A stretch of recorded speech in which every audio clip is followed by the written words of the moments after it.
Teacher, student এবং parents এই তিন কম্বিনেশনে আমরা একটা বেস্ট রেজাল্ট আমরা বের করে আনি। আমরা একদম বছরের শুরু থেকে আমাদের প্রিন্সিপাল জিয়াউল আলম স্যার, আমাদের অ্যাডভাইজার নুরুন নবী স্যার এবং আমাদের যে অ্যাডমিনের ভাইস প্রিন্সিপাল আছেন মাসুদ স্যার, আমাদের এইচএসসি ইনচার্জ মিজান স্যার, তাদের নেতৃত্বে আমরা একদম ফার্স্ট ইয়ার থেকে একদম এইচএসসির লাস্ট এক্সাম পর্যন্ত সব স্টুডেন্টকে আমরা সমানভাবে গুরুত্ব দিয়ে এমনভাবে প্রিপেয়ার করি যেন তারা একদম ভালো রেজাল্ট, এই যে আজকের দিনে তারা হাসছে, হাসি দিচ্ছে, ভালো রেজাল্ট নিয়ে আসে, তারা হ্যাপি, প্যারেন্টসরা হ্যাপি, এই দিনের জন্য আমরা একদম বছরের শুরু থেকেই পরিশ্রম করছি এবং আমাদেরকে এতে আমাদের স্টুডেন্টদের প্যারেন্টসরা সহযোগিতা করে এবং আমরা টিচার, স্টুডেন্ট এবং প্যারেন্টস এই তিন কম্বিনেশনে আমরা একটা বেস্ট রেজাল্ট আমরা বের করে আনি। খুব বেশি ইনজুর্ড ছিল না ওই দিন, যেহেতু তাদের এক্সামের আগের দিন ছিল, পরদিন তাদের কেমিস্ট্রি সেকেন্ড পেপার এক্সাম হওয়ার কথা ছিল।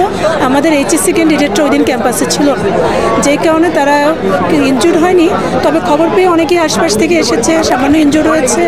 ওই মুহূর্তে তাদের মানসিক অবস্থা খুব খারাপ ছিল। এখন আমাদের শিক্ষা উপদেষ্টা যখন এই এক্সামটা একদিন পিছিয়ে দিল, তখন তারা মানে অনেক কষ্টের মধ্যেও কিছুটা নিজেদেরকে সামলে নিয়ে এক্সাম হলে গিয়েছে সবাই এবং ভালো মতোই তারা এসেছে। আসলে ওইটা তো আমাদের জন্য একটা কালো অধ্যায়, মাইলস্টোনের জন্য একটা শোক দিবস বলা যায়। আমাদের চোখের সামনেই হয়েছে, আমাদের কল্পনার বাইরে ছিল। আমরা অনেক ছোট ছোট বাচ্চা, আমাদের বাচ্চাদের হারিয়েছি, আমাদের টিচার হারিয়েছি। আসলে এটাকে তো মানে কোনোভাবে কোনো কিছুর সাথে কম্পেয়ার করা যায় না, কিন্তু তারপরও আমাদেরকে আবার ঘুরে দাঁড়াতে হয়েছে। আমাদের বাকি যারা স্টুডেন্ট আছে তাদেরকে স্বাভাবিক জীবনে ফিরিয়ে আনতে হয়েছে।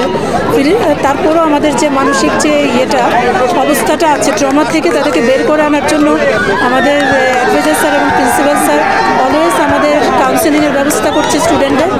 আমরা আমাদের স্টুডেন্ট নিয়ে এখন আবার চেষ্টা করছি সামনে একদম সুস্থভাবে বাচ্চাদের নিয়ে এগিয়ে যেতে।